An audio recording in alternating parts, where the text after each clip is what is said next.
Well, greetings, Remnantitos. As you might have gathered instantly, your dear leader, the Commissar, Jonah Goldberg, is not with you today. And so who do you get in his place?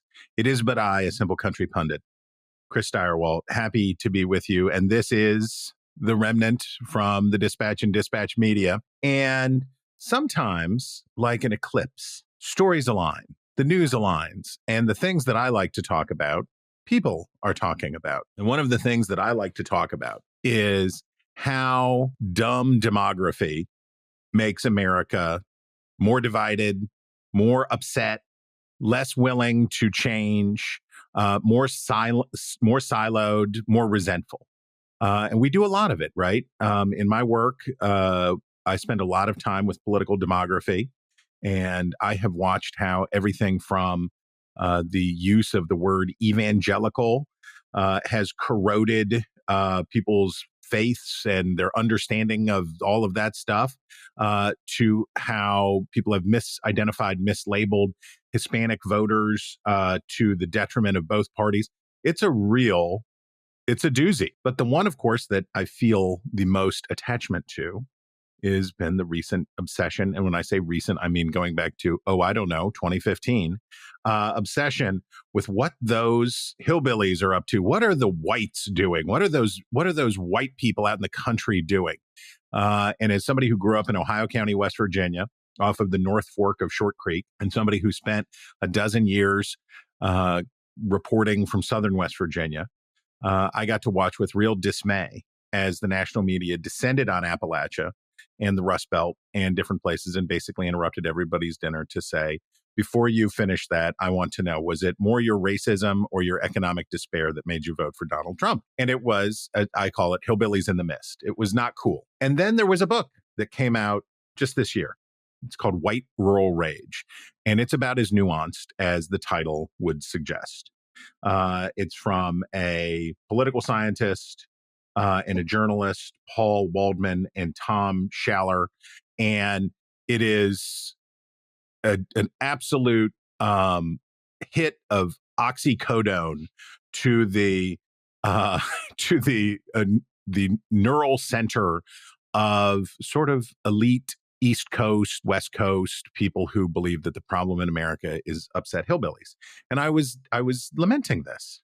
And then I read a piece. Where did I read it? I read it in The Atlantic. I read it in The Atlantic, which is not the place that you generally say, well, I'm going to get a hot dose of reality for the elites. But then it was so good. And the person who wrote it, his name is Tyler Austin Harper.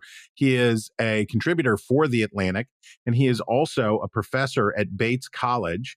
And he is our very welcome guest today. Professor, welcome. Thank you so much. I'm happy to be here. And I think the audience should know that you are you at Bates? Am I talking to you from Bates College right now? No, well, I live in southern Maine, about 40 minutes from the college. And I'm actually on sabbatical right now. So I am on a research leave. But I return to Bates in the fall. Well, people should know that you are wearing a flannel shirt and you are vibing Bates. You have the correct Bates College energy. So people should know that. I'm glad. Okay. So talk to me about, you are an environmental scientist, right? You teach on that issue.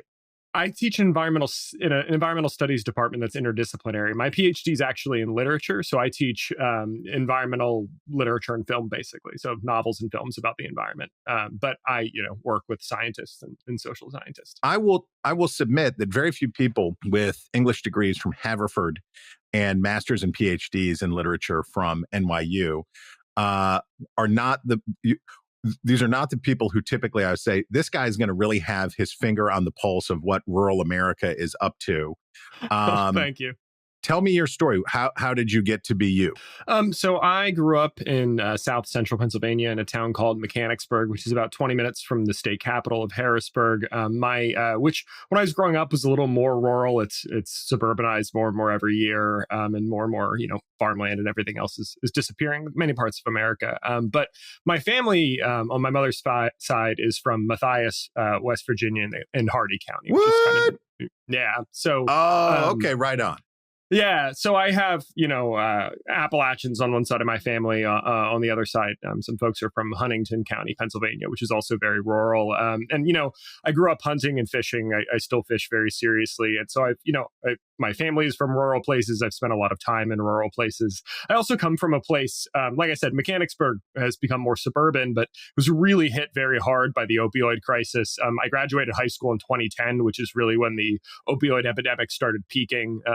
I went to school with a lot of people who ended up in rehab or, deceased during that moment. So white rural rage was frustrating to me for a whole host of reasons. I'm somebody very much on the left. And so seeing my, at least a quadrant of my team kind of dunking on rural people who are often, disproportionately poor and disadvantaged and have been screwed over by deindustrialization, everything else, made me angry immediately. I'm here. Speaking of which, here's what Paul Krugman wrote about that book. This process and its effects are laid out in devastating, terrifying, and baffling detail in White Rural Rage, The Threat to American Democracy, a new book, blah, blah, blah, blah.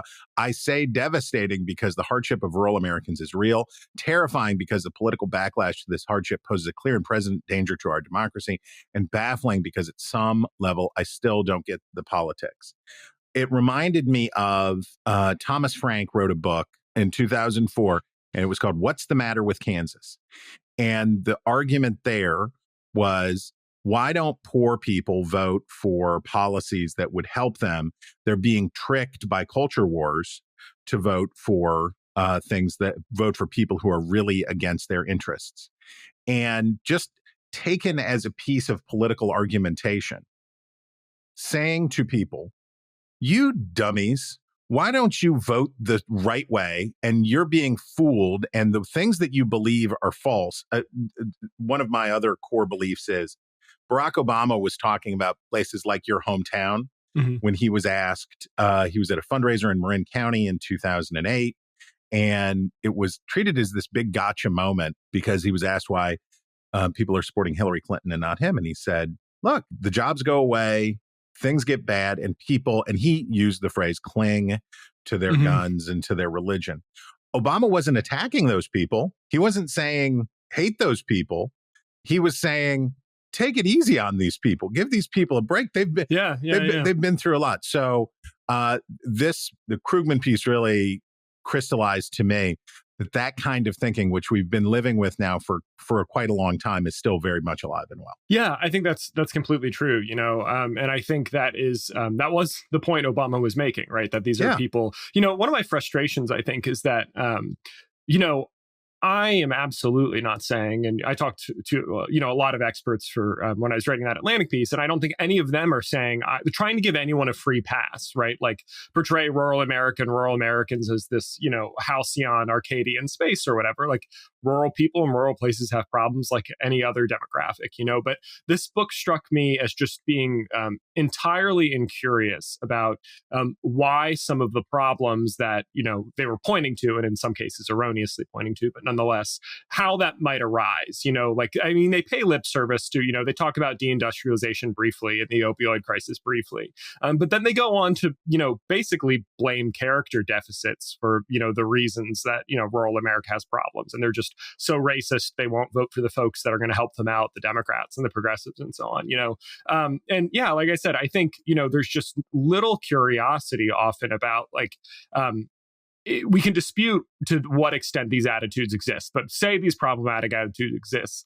There's very little curiosity about how that might have risen or in response to what, and I find it deeply frustrating. And I don't think it's a productive or interesting way to think about rural people in rural places. And there's just not, there's a lack of extending grace that other kinds of populations in different parts of the country get, right? I don't think, the authors have kind of responded to their critics by saying, all of these people are just apologizing for rural folks and want to portray rural places as these paradises on earth without any problems. And that's not true at all. No one is saying that, right? They're just saying that other populations in the US, you could not write a book openly demonizing. It wouldn't be okay, and I think it's just a question of why can we not extend that same courtesy to people living in rural parts of the country? Yeah, the book Black Urban Rage Yeah. would have a very specific audience, right? That would not Yes. be that I would actually used that exact example in an early draft of the article. Like, you couldn't call a book Black Urban Rage. Like, people would melt down.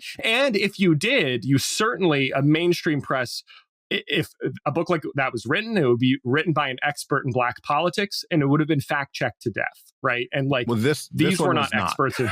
Yes, exactly. Yeah. You latched on to, for me as a politics person, the from a research perspective, the single most offensive part of this book was, what's a rural person? What constitutes a rural person?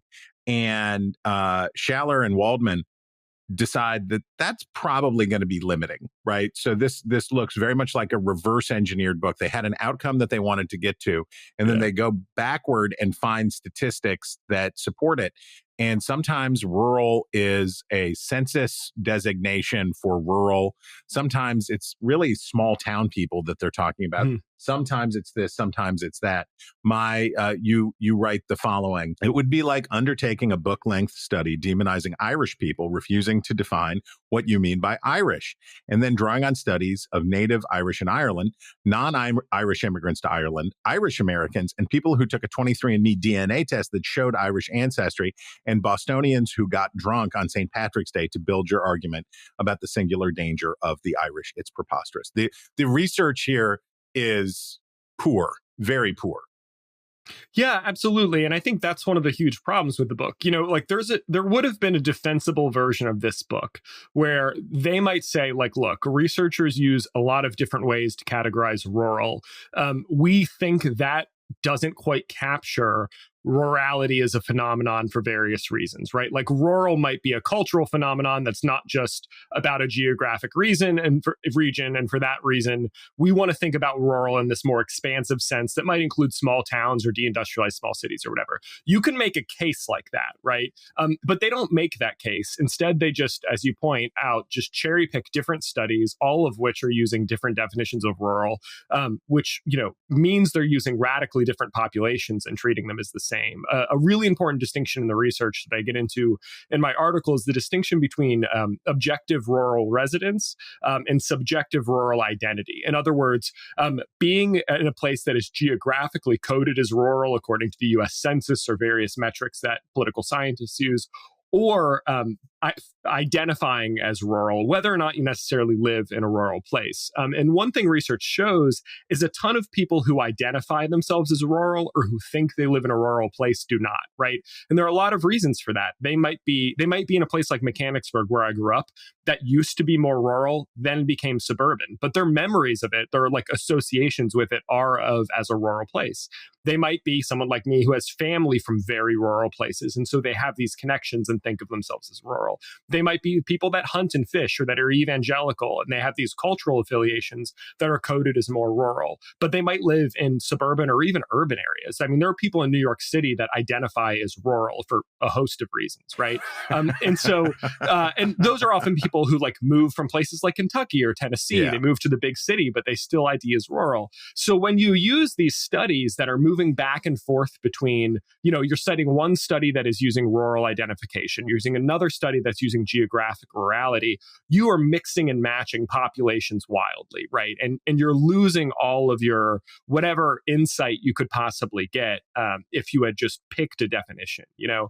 So that was one of the things that was really frustrating about this book. I mean, it's a book about rural America, and they don't define what they mean by rural. I'm talking to you from the southeastern quadrant of the District of Columbia, a maximally urban place in America. In 15 or 20 minutes, I could go down the Accokeek Highway into Prince George's County, Maryland. And once I got to Andrews Air Force Base, or 2 minutes south of there, it would feel very rural, right? It would, and the people who live there drive pickup trucks. There are gun racks. It is a rural country kind of energy that's around it, but they live in a medium, large size city metropolitan area. And as you say, the you could take the example of when Fox and Friends on its show has a creased cowboy hat country musician come play on the Fox News Plaza on 6th Avenue in New York. If you were to say to the people there, like, are you rural or urban? Man, we're rural. We're with the country people. We're with the good people. We're with the salt of the earth people. And a lot of this is, there is a long-standing belief, and it has lived on the left and it has lived on the right, that country people, and this is true throughout history, and I assume it's true in every culture, it's certainly true throughout Western history, which is the people of the soil, the good people, the rural people are the real people. That these are the good people, the people of the earth, as opposed to the elites, the cosmopolites, the urbanites. And so certainly there is as much untruth in the false lionization and positive othering of rural America, which mostly takes place on the right in America today, used to take place on the left. That's just as unfair in its own way, right? Yeah, absolutely. You know, I think what I and anyone else who thinks about this issue seriously would advocate for is just treating rural people as people and all their complexity, right? Which means there are good things and there are bad things, and there are great things about rural culture, and there are, troubling or problematic things. They're like any group of people living anywhere in the U.S., and we understand intuitively about other groups. If you're a progressive-minded person, you're supposed to understand that, sweeping generalizations about groups of people are always wrong, right? Except, in the case of the hillbilly, right? Then it's totally fine to, traffic in these broad sweeping generalizations about their evil. Or on the flip side, as you point out on the right, to traffic in these narratives that there are no problems in rural areas. There's, no racism or no issues whatsoever. And there's just good, hardworking people, right? And I think, what I think the sensible among us are fighting for is just to admit the complexity, right? These are complex places with complex people that are like any other region of the country, and I think the same courtesy, without either mythologizing in a positive or negative direction is what's required. Back to your piece. The more significant problem with white rural rage is its analysis of the threat of political violence. A core claim of the book is that rural Americans are disproportionately likely to support or potentially commit violence that threatens American democracy. Quote, violent or not anti-democratic sentiments and behaviors come in many forms and emerge all over the nation, Schaller and Waldman claim. But rural whites pose a unique threat. The section where the authors attempt to defend this assertion, however, contains glaring mistakes. And you put together another round of base stealing, where what constitutes a threat to democracy and what constitutes proclivity towards political violence is undefined and cherry-picked. Yeah, absolutely. So that is the section of the book that has the most glaring problems. I mean, the point about not defending rural sort of pervades the entire book. But in the political violence section, it's not only in chapter 6, but it's mostly in chapter 6, where they're trying to show that rural people are more likely to have anti-democratic attitudes and are more likely to support or potentially even commit political violence. It just has mistakes all over. So, I mean, there's, for example, they point out to these violent extremists who tried to kidnap the Democratic governor of Michigan, Gretchen Whitmer, and, try to position them as these ruralites who are, conspiratorially minded and unhinged, except those guys are from suburban areas. They point to the Pizzagate gunman who showed up to the Pizzagate pizza parlor with an AR-15 and, kind of frame him as this like rural guy who was filled with rural rage, except yet again, he is somebody from a suburban area, a metropolitan area.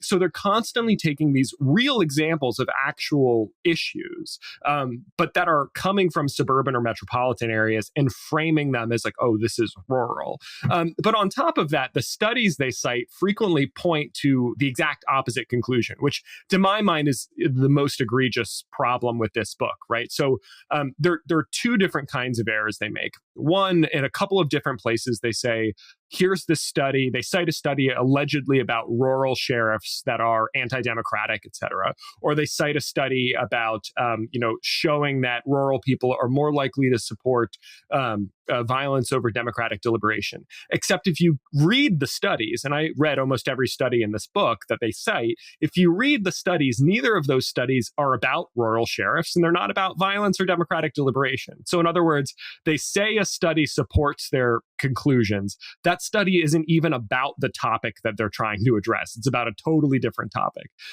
So that's one category of area that crops up repeatedly. But another is they keep citing studies that they say shows that rural people are the most likely to support violence. And that study concludes the opposite, that it's suburbanites or metropolitan people. This happens in two different places. One article they cite, to show it's rural people. You look at the article and it says clear as day in a crystalline paragraph that, most of the violence we see, right-wing violence, is coming from suburban areas. Another example, they cite Robert Pape, who's this political scientist at Chicago who works on terrorism, both domestic and international. And they cite his study of January 6th. And they say it points that rural people are disproportionately likely to, support violence, whatever. And that study does say rural people are slightly more likely than average to support, returning Trump by force. That is true. They get that right. What they neglect to mention is the overwhelming key finding of the study, which is that overwhelmingly metropolitan men are the most likely to be have these insurrectionist tendencies, or the overwhelming number of people that participated in January 6th. In fact, the very slide they cite to support their claim, Schaller and Waldman's claim that rural people are the most dangerous Americans, says in huge letters that the threat is mainly urban, and that 73% of people who have these right-wing extremist, support for violence views are in cities or suburban areas. So they really just butcher the research. You write, the authors fail to explain why we should be more worried about the 5.67 million hypothetical rural insurrectionists than the 15.33 million who live in urban and suburban areas, have more resources, made up the bulk of January 6 participants, and are the primary danger, according to Pape's Pape, I believe. Yeah, he's the Chicago report. Guy. Yeah. And even though I don't know how to pronounce his name, he is very useful and very good. What struck me is in this othering, in this this villainization, there is the desire, and we obviously see it on the right with the disdain for cosmopolitan elites and disdain for cities, and the narrative that cities are all hellholes filled with despair and disaster. But excusing essentially Democrats from having to engage with these voters, right? Because the takeaway, the sort of inexorable takeaway is it's too late for these people. These people out here, and they do express pity for people from places like the North Fork of Short Creek or Mechanicsburg. They have pity for these people and what they've been afflicted with, but it's not a book about, so what should we do to help? It's a book about these people are seriously dangerous and seriously bad, so we must unite against them, right? We must unite against these people. And what a terrible thing to say about your fellow Americans, especially when, and this is, I'll tell you a story that I've told many times, but you've never been subjected to it. But it's a story of, I was in a grocery store in 2016 here in Washington, D.C. And a woman who recognized me from television came up to me and she said, "Chris, you have to tell these people they can't vote for Trump. It'll be a disaster." And I said, "Well, let me tell you about the holler over from the holler where my parents built their house. And that's Windsor Heights, West Virginia. No jobs, opioid addiction through the roof, out of wedlock births at 70%, and just a catastrophe. And if I go tell those people that it'll be a disaster if they vote for Donald Trump, what are they going to tell me? You're too late. You're too late. You should have come here 25 years ago when deindustrialization was starting. Maybe we would have had an interesting conversation about democratic norms and constitutional conduct, but we're sort of over it right now." And this is not, I make no excuse for Donald Trump in saying this, but certainly you understand why people who feel alienated and feel othered are not receptive to arguments about maintaining norms when those are norms that they feel they're disadvantaged by. Yeah, I think the other thing too, so in White Royal Rage, they will say, if it was just about the economy that, these rural people voted for Trump, when he, didn't bring back the coal jobs, in fact, when more coal jobs were lost over the course of administration, that would have changed their voting habits. But it didn't. More rural people voted for Trump more in 2020 than they did in 2016. So Schaller and Waldman say that's proof that their motivations are racism, blah, blah, blah. And, I think it's two things. One, on the one hand, it's very obvious that the average sort of mainstream normie Democrat has immense disdain for rural American rural places. And if you don't think either party is going to improve things for you because you've watched the last 5 decades of everything getting worse, the Republicans making things worse, the Democrats making things worse, you really aren't expecting things to get better. It's just, an FU vote, basically, right? And you're not going to vote for the people that treat you with absolute disdain. So I think that's part of the picture. But I think the other part of the picture, and I do think in Schaller and Waldman's defense, they allude to this, is that rural places are more culturally conservative. They don't earnestly expect anything to get better in terms of the economy, so they're just going to go with a group where they have some cultural resonance with. But I hear what you're saying about the kind of the grocery store experience. In 2016, in January of 2016, not long after Trump was elected, I was back in my hometown, and I was in a grocery store, a Wegmans grocery store in Pennsylvania, and I was looking at the beer section, and there was this guy beside me with a big red hat on, and I'm sitting there, and he keeps glaring at me. Well, what I was interpreting as a glare, right? And I'm like, oh no, what is this? This the angry Trump guys, and finally he looks at me, and I'm holding a 6-pack of beer, and he points at them and he goes, "Are those any good?" And I was like, oh yeah, they're definitely good. And I was sitting there interpreting, that this is this guy who's filled with rage and blah, blah, blah. And I had this moment where I was like, I've grown up in this area my entire life. I've had nothing but largely positive experiences with all the, conservative, rural folks I grew up with. And this sort of Trump panic right around 2016 had really deformed how I thought about, where I grew up, and it was a moment where I really had some clarity about the damage and the dehumanizing that, can accompany the kind of MSNBC cable news narratives that a certain kind of Democrat is fed on a regular basis, even as I am, someone who votes for the Democrats. I think it's dehumanizing and dangerous, and it's just breeds a lack of curiosity about other kinds of people and extending empathy and grace, The National Opinion Research Center, speaking of the University of Chicago, National Opinion Research Center recently came out with a survey on Americans' shared beliefs. And there were some deltas between Republicans and Democrats on specific things.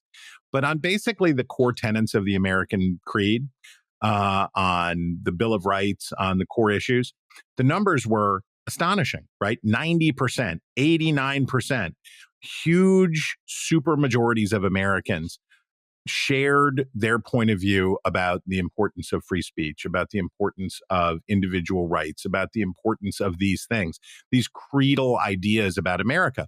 This was Black Americans, white Americans, Latinos. This was everybody. And the numbers are so big. But if you were subsisting on a steady diet of political media, you would have already come to the obvious conclusion that America is so hopelessly divided. I went to see Dune. Mm-hmm. Oof, that was long. But that's what I heard. Yeah. But my eldest son wanted to see it, and God bless him. And one of there were two cultural experiences that were important in this for me. One was they had a trailer for a movie called Civil War prior to Dune, that in which basically the way the trailer portrayed it was hillbillies are at war with normal people from the cities and suburbs, and America is ripping itself apart. And they even had a guy holding an AR with a toothpick in his mouth doing a Cool Hand Luke vibe, talking to these afflicted urbanites. I thought, oh my gosh, like, what are you people doing? This is not the discussion. This is not a helpful discussion. And then the other great epiphany of that was we were out by Dulles Airport, out in that part of town where part of the area where we don't usually go. And I realized that my son, we went to the Texas Roadhouse. Mm-hmm. My son had never been to a Texas Roadhouse. He did not know the many multifaceted joys that I had grown up with, going to things that were restaurants in the parking lots of shopping malls as a fine dining option. Where we live, he doesn't know about stuff like that. He's not familiar with it. And so the two things I took away from this experience were, number one, there's a lot of money to be made in terrifying people about the coming collapse of America. And number two, it's really important to go to places and take your kids and take yourself to places where you're going to interact with people who are culturally different than you and get to taste and see more different stuff, even if it's a strip mall. I totally agree with that. I think, so particularly people in the media environment, and I think this is true on both the right and left, are so confined to cities and urban centers that they are really, really out of touch with large swaths of the country. And they're just perfectly happy to fantasize that we are on the on the cusp of a new civil war and a sundering of, right and left in some kind of violent crescendo. And I just, I find that deeply unhelpful. And I think, so many people just sit around either watching Fox News or watching MSNBC and are, greeted by image after image of either rural hellscapes or urban hellscapes in this, this sense that we're, the country is a powder keg.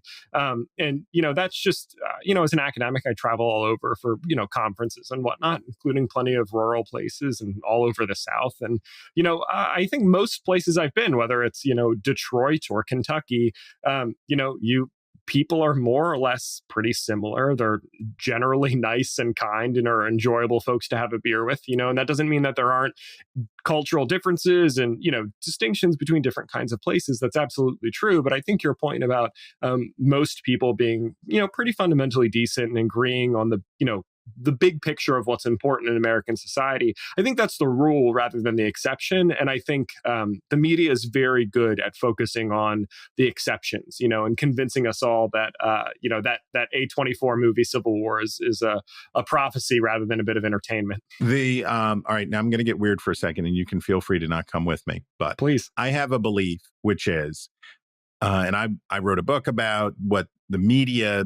what has happened with the media and how the atomization of media leads to siloing. And there's lots of political research on the Great Sort that took place in the 1990s, where we obliterated a lot of the regional distinctions in our politics, right? We lost liberal Republicans, we lost conservative Democrats, and people got sorted basically. And that's one of the big problems in our politics today, is that we're too well sorted and there's not enough apostasy in both parties to create interesting coalitions. And it's also left us with a lot of very close elections, and having a lot of very close elections in a row is not helpful. Every once in a while, you need a good toad floater to come in and really wash everything out, reset things, right? After 1996, people weren't like, maybe Dole is the answer, right? It's helpful every once in a while to have a little bit of a reset. Yeah. Get on the same page. So we got sorted, we got atomized, we got sorted. And what the other thing that I would add to that is that there's been a leveling, which is to say we've lost a lot of the distinct regional culture. We've lost a lot of the sense of place and regionality. You can see it in dialects and accents. You can see it in foodways. You can see it in a lot of stuff, that there is a homogeneity that has swept across the country in the past 30 years that has taken away a lot of our interesting, worthwhile distinctions that made places unique and da-da-da-da-da. I believe that perhaps one of the consequences of that is that people glom on to political identities, glom on to membership in political tribes as a replacement for the sense of self that comes from being part of a place. Tell me I'm crazy. No, I think that's right. My favorite book on trying to explain the Trump phenomenon is actually by a conservative, even though I'm a far left guy, Tim Carney. His book Alienated America, and one of the things he points my colleague, my friend, my homie. Yes. Yeah. I think that book is great, and I disagree with the sort of economic pieces of the book, but that's neither here nor there. And his thesis is, in that book, is that if you look at places where people have, say, high religiosity but low church attendance. So they report being very religious, but not actually going to services. Like these groups of people who have sort of high ideological affiliations, but lack of a kind of communal, whether it's community centers or like shared civic institutions in their community, those are the people who tend toward the extremes. And he was talking about, Trump voters in the right. I think it's equally true of the left, right? Like if you are a person who is pretty alienated from your community and from civic life, and there's the decline of clubs and organizations and everything else, and all you have is your politics as an identity, right? Of course, that lends itself to this kind of extremism. One of the reasons I think even as a person of the left, why I have a lot more I'm willing to hear out conservatives, and I immediately didn't like this book. I grew up, my first job was at a gun club in Carlisle, Pennsylvania, working at a sporting clays range. And, I definitely was the only, liberal person there. I was definitely the only brown guy there. But I was treated amazing. And those people, took me under their wing and, sold me a competition grade shotgun at like 25% of the price because, they wanted to get a kid into the sport. And, and later on, I got really involved in competitive bass fishing. I was a member of different fishing clubs and stuff. And, which were also mainly, filled with Republicans. And I think there's a lack in this country of regional flair, as you point out, but then also both mixed intergenerational and mixed political spaces, clubs, organizations, whether it's the church or bowling alleys or fishing clubs and whatever. And I think when you have that sort of decline in regionality coupled to the lack of spaces where people of different affiliations can come together, I think it's a recipe for disaster. And then the places in which we're most passionate end up being social media and politics, and those aren't certainly good for the country. Those are bad replacements. Man, a Tim Carney reference? I mean, come on. This is what I'm talking about. They're going to take my leftist card from me. No, Tim is an apostate conservative. He's cool. He's not. I don't think you'll be seeing him at the next Turning Point USA conference. Yeah, that wasn't the vibe I got. Yeah, I think you're cool. Tim just wants everybody to have 50 kids and not put their kids on travel basketball teams. Yeah, I'm excited for his new book. I ordered it. It's good. It's good, and you will enjoy it. The last thing I want to say about this stuff is Donald Trump's greatest area of support in the 2020 election. Where was it? It wasn't rural America. It was small cities, small towns. That's the heart and soul of MAGA is not out in the bucolic countryside. The heart and soul of MAGA is in places like where I grew up, Wheeling, West Virginia, 20,000 people in the Rust Belt. That's 75%, 80% Trump votes. That's where you find the hardcore stuff. And I think we come back to the base stealing of what's rural is whatever we say rural is across America. And you've seen it in Pennsylvania. You have family in West Virginia. There are a lot of little cities that have withered, right? And they're still there. There's not a huge reason for them to be there. My hometown has done okay because it's only an hour from Pittsburgh, and it's got hospitals and it's got some higher ed. So it's served as sort of a point of service for the region. But you could drive all across this country and you find these little cities of 15,000 people, 20,000 people, 30,000 people.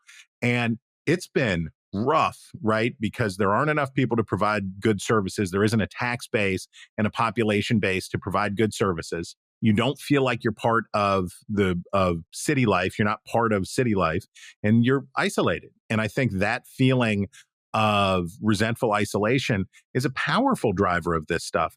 And that's not a rural problem. That's not about rural America. That's about what happens with economic transition and places that were boom towns of an earlier time that have, and no offense, have outlived their usefulness as economic centers, and yet still they're there. I think that's totally correct. And that was my biggest frustration with this book, is that it's pointing the finger at rural places and people who are disproportionately economically disadvantaged and poor, and B, not really the source of the problem. And the book is just tapping into this long American tradition of stories about scary hillbillies. I mean, this goes back to the 19th and early 20th century when coal companies and big energy companies would, if you look at media representations of Appalachia, going back to the 19th century, early on, Appalachians were portrayed as sort of these kindly folks with, maybe they play the banjo or have some, cultural oddities, but they're good, kind folks.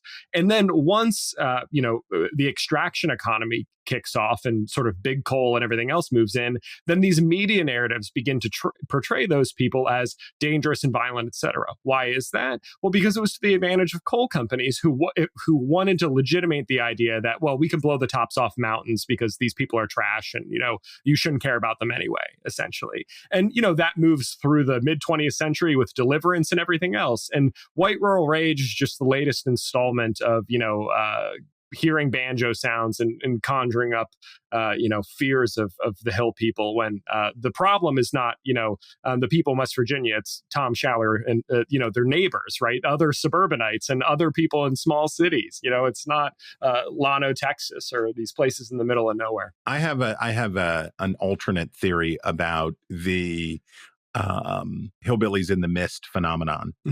So, and it is that when the frontier closed at the turn of the century, closed with it. Have you ever seen the movie Unforgiven with Clint Eastwood? Yes, many years ago, but yes.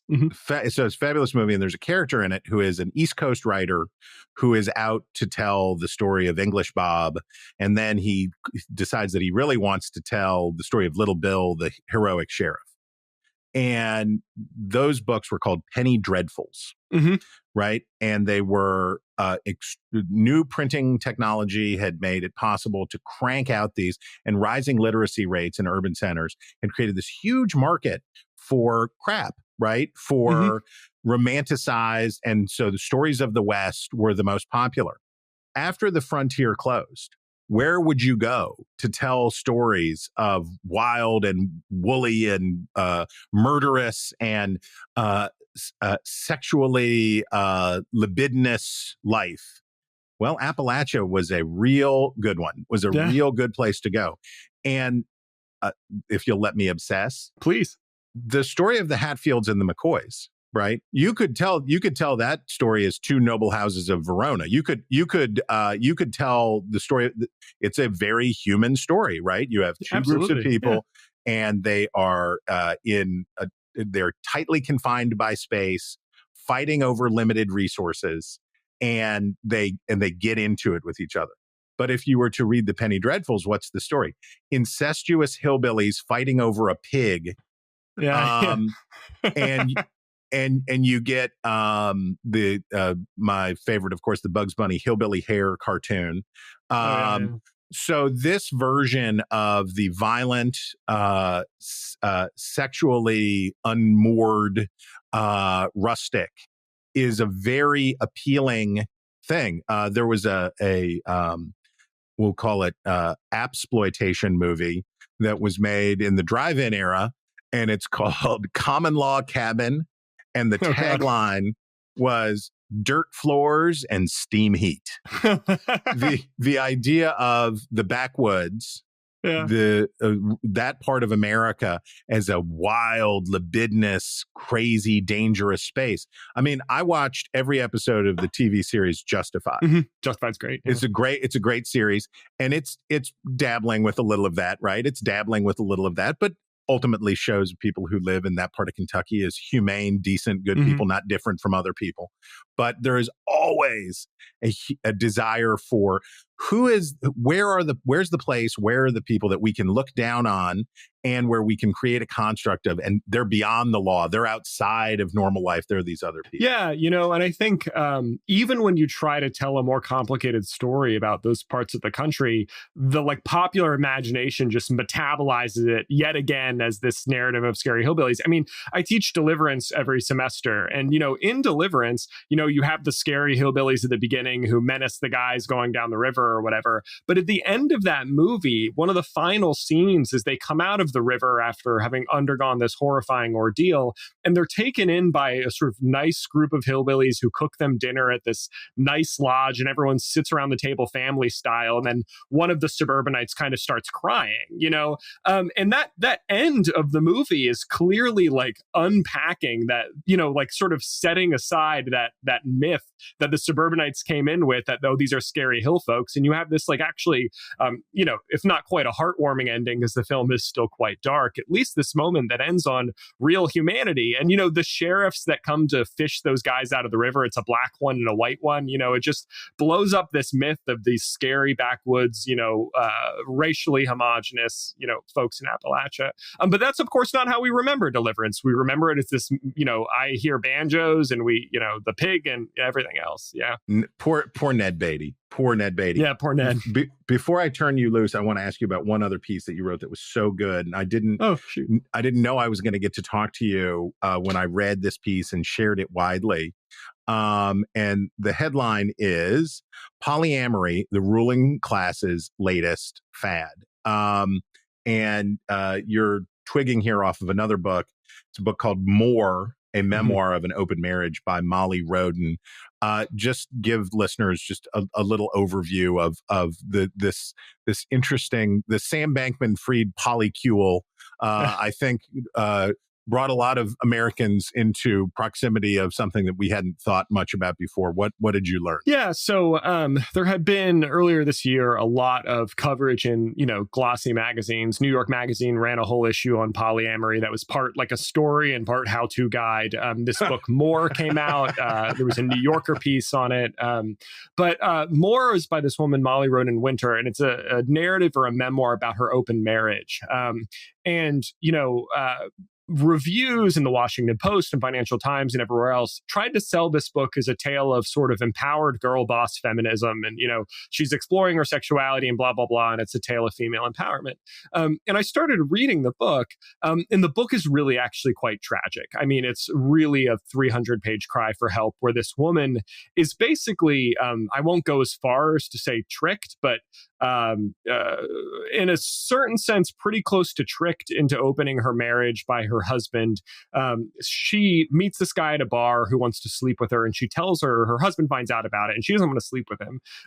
But the husband keeps pestering her. You got to sleep with this guy. You got to sleep with this guy. I'm really into it. Finally, she does. And then he says, okay, great. We're going to open our marriage and I'm going to start sleeping with my ex-girlfriend, which she was not what she anticipated. She's like, oh, and they never even have a conversation about it. He kind of just, dictates it. So the whole memoir is just her sad tales of moving from sort of encounter to encounter with these strangers she meets and being treated poorly and constantly wanting to leave the open marriage, but her husband kind of continues to convince her to stay in it.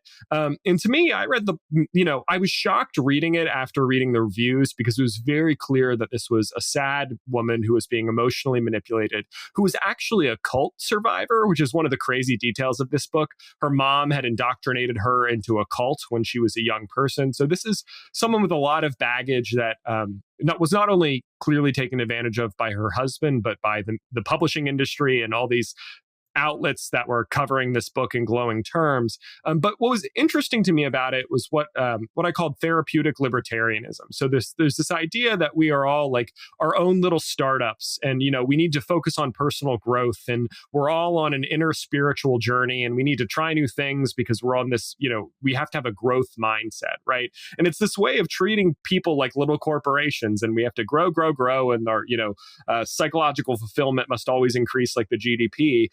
And I really understood her and the kind of polyamory trend in these elite spaces in New York and California and everywhere else is just part of this mindset where people are locked into this idea that we have to keep pursuing new experiences, and there should be no limits on anything. And that's how you'll achieve happiness. And I think the lesson most reasonable readers would get out of more is that that kind of mindset often does not lead to happiness either in marriage or in life. The counter book should be entitled Enough. Exactly. How contentment and gratitude can make you a happier person. I want to just read this one paragraph from your piece. It was so good. Oh, thank you. In his 1978 bestseller, The Culture of Narcissism, Christopher Lasch argued that American narcissism should not be understood as simple self-obsession. Narcissism is a survival strategy. If we are fixated on finding fulfillment and endless self-reinvention, it is because our own inner lives feel like the only thing most of us have control over. The therapeutic cult of personal growth is a response to external problems that feel insoluble, a future that feels shorn of causes for hope. Very well said, sir. Thank you. And I'm very grateful for your work. I'm very grateful for your flannel shirt. I'm very grateful for your time. I very much appreciate you. Keep up the good work, and we'll talk soon. Thanks so much. I look forward to it. Well, it serves Brother Goldberg right for leaving me in command of the mighty podcast, because we were going to talk about hillbilly stuff, and we were going to talk about deliverance and all that jazz. It was bound to happen. But I hope you enjoyed it. Jonah will be back next time. And until then, I'll see you next time. No, you won't. This is my podcast.